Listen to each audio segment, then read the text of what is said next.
Moving right along with our next Oregon Duck in the NFL draft, I want to talk about safety Jevon Holland.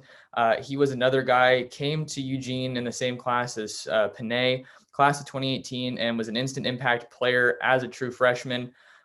He was a Jim Thorpe Award semifinalist in his last season at Oregon, the 2019 season, with him opting out.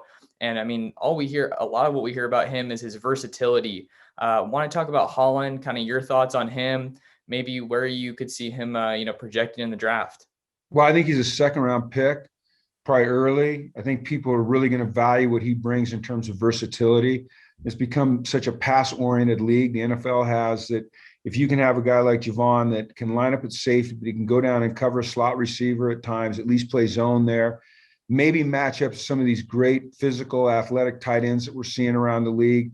That gives you a guy that is a great tool for a defensive coordinator. He's not a one-dimensional player. He can play half field, he can play middle field, he can play some man, he can play under these zones. He's a good tackler, he's tough, he's instinctive, he's got good size. I don't see any holes in his game. I really don't. The issue as to why you wouldn't project him as a first-round pick is because the safety position doesn't carry that value. But that doesn't mean he's not a great player.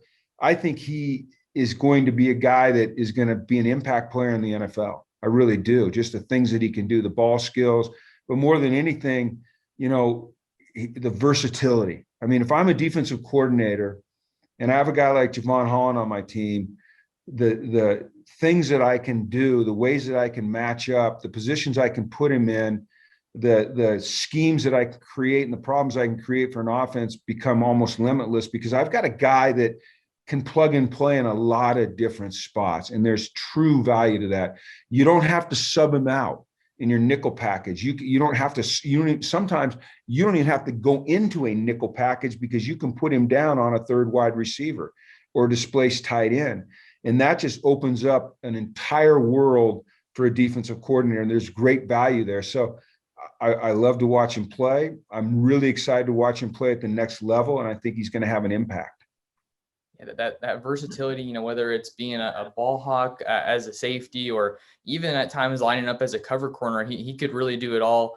And I think what's so amazing with him and Sewell is the fact that they did it in just 2 years.